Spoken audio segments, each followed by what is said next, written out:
कि अरे मुझे लगा एक हेडलाइन मैच की होनी चाहिए थी, इंडिया पाकिस्तान मैच की। कपड़े तक टी शर्ट पहने actually। हमने उसके लिए, तो एक हेडलाइन होनी चाहिए थी कि भाई साहब कल मैच है इंडिया वर्सेस पाकिस्तान, और कल अहमदाबाद में वो मैच है। और देखिए क्या कई बार होता है ना, मेरी तो टिकट सब कुछ बुक था लेकिन मैं नहीं जा पा रहा हूँ किसी क्यों? कारण से। क्यों? दो तीन कारण हैं। सबसे बड़ा कारण तो ये है कि मेरी बेटी का बर्थडे है तो ऑब्वियसली वो सबसे इम्पोर्टेंट है, उससे ऊपर कुछ भी नहीं है। और वो बॉस है, उसने बोल दिया कि नहीं मेरा बर्थडे, मतलब बर्थडे हालांकि उसका मंडे को है लेकिन बर्थडे वीकेंड है। पहले तो मैंने इसीलिए किया हुआ था कि भाई बर्थडे तुम्हारा मंडे को है, मैं तब तक आ जाऊंगा। लेकिन अब बर्थडे वीकेंड है तो अब उन्होंने बोल दिया कि नहीं आप, मतलब मेरा बर्थडे यहीं रहना है। और दूसरा एक मुझे संडे को एक जो हमारा एफएनओ गुरुकुल है उसका एक ट्रायल रन करना है ताकि वो शो अच्छे से हो। तो इसके लिए एक, और वो क्योंकि वो सैटरडे संडे को होना है तो इसके लिए वीरू भी आ रहे हैं वैसे इसके लिए मुंबई, और सैटरडे और संडे को हम एक ट्रायल रन कर रहे हैं उसका। तो इसके लिए खैर मैं नहीं जा पा रहा हूँ, लेकिन हमारा सपोर्ट है टीम को। और 7 बार वर्ल्ड कप में मैच हुआ इंडिया वर्सेस पाकिस्तान और 7 बार हम जीते हैं। 1992 से वो सिलसिला शुरू हुआ था। 1992 में वो, जब आपको याद होगा, वो किरण मौर्य और जावेद मियादाद के बीच में बहस हुई थी। फिर 1996 में जब वो आमिर सोहेल वाला वेंकटेश प्रसाद वाला मामला हुआ था। फिर 1999 में फिर वेंकटेश प्रसाद ने मैच जिताया था, वो जो इंग्लैंड में वर्ल्ड कप हुआ था।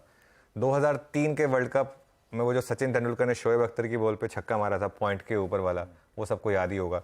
2007 तो हम दोनों के लिए इतना खराब ईयर था, हम दोनों के दोनों बाहर हो गए थे वर्ल्ड कप से। उसका वो वर्ल्ड कप वेस्ट इंडीज में इतना खराब हुआ, वो चलता रहा, किसी को पता ही नहीं चला क्योंकि वो ना इंडिया था उसमें ना पाकिस्तान था। फिर 2011 में ऑब्वियसली हमारे यहाँ पे वर्ल्ड कप का जो सेमीफाइनल हुआ था जिसमें हमने पाकिस्तान को हराया, जिसमें वो फेमस सचिन तेंदुलकर को सईद अजमल वाली बॉल पे वो LBW था और वो नहीं था, वो जो डिसीजन ओवर रूल हुआ था, उसके बाद वो जो हमने उनको हराया था। तो एक हर 50 ओवर वर्ल्ड कप में हमारा अब तक का 100% का ट्रैक रिकॉर्ड रहा है और 100% ये ट्रैक रिकॉर्ड रहेगा यहाँ भी।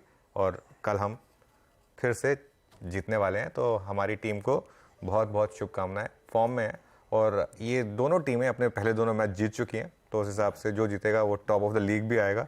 तो इसके लिए all the best to team India. Ashish, चलिए फिर अब शुरुआत करते हैं आज के बिजनेस एंड से। और कल हमने शुरुआत की थी TCS के साथ, आज हम इन्फोसिस के साथ शुरुआत कर रहे हैं क्योंकि आज जो गिफ्ट निफ्टी 150 पॉइंट डाउन दिखा रहा है उसका मेन कारण यही है कि अगर इन्फोसिस 6% नीचे है और अगर उसकी वजह से बाकी IT स्टॉक्स नीचे है तो उसका एक इम्पैक्ट आएगा। लेकिन हुआ क्या इन्फोसिस में, ये देख लीजिए। पहली बात तो डॉलर रेवेन्यू बहुत स्ट्रांग है आशीष, 2.2% बढ़कर डॉलर रेवेन्यू 4718 मिलियन के करीब करीब, और प्रॉफिट भी 4.5% बढ़ा, EBIT मार्जिन भी बढ़ा। अगर इन्फोसिस ने सिर्फ इसके बाद गाइडेंस कट ना किया होता तो ये 6% डाउन वाला 6% अप होता। लेकिन मैं तो हमेशा इस चीज़ में मानता हूं कि कंपनी क्या गाइड कर रही है उससे ज़्यादा वो क्या डिलीवर कर रही है, मैं तो उस पर यकीन रखता हूं, खासतौर से इन्फोसिस जैसी मैनेजमेंट के लिए। क्योंकि रेवेन्यू ग्रोथ गाइडेंस उन्होंने कम जरूर किया है, 1 to 3.5% से कम करके 1 to 2.5% किया है, लेकिन EBIT मार्जिन की गाइडेंस इंटैक्ट है। क्योंकि इन्फोसिस एज अ कंपनी, और अब जब से वो वापस वो old sort of management style में वापस आए हैं, उनकी एक ये पेडिग्री रही है अंडर प्रॉमिस और ओवर डिलीवरी। और अंडर प्रॉमिस इन्फोसिस कर रहा है मेरे ख्याल से 2 क्वार्टर से, और Q2 की डॉलर रेवेन्यू काफ़ी स्ट्रांग है। FY25 के हिसाब से TCV या जो डील विंस है वो काफ़ी स्ट्रांग है। मेरी बिग बोल्ड कॉल यह है कि इन्फोसिस में बॉटम बन चुका है। अब इन्फोसिस में आपको 1185 वाला लेवल तो वापस नहीं मिलेगा, वो जो आपको अप्रैल के बाद जो मिला था वो बॉटम बन चुका है इन्फोसिस में। अब कहां पर आपको इन्वेस्ट करना है, देखिए अपने फाइनेंशियल एडवाइजर से जरूर राय लीजिएगा, लेकिन एक अगर आप एक SIP इन्वेस्टर हैं तो अब यहां पर आपको एक बहुत अच्छी अपॉर्चुनिटी है। और अगर 1350 के आसपास इन्फोसिस मिल जाए, अभी हम करीब करीब मेरे ख्याल से 1500 के करीब है मेरे ख्याल से इन्फोसिस पे, और एक बार जरा उसका स्टॉक देख लेते हैं, 1465 पर है।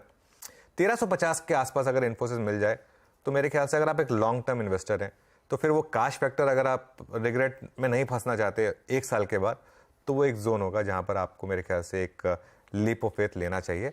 1185 1200 का वो जो बॉटम था वो बन चुका है, उसमें कोई डाउट नहीं है।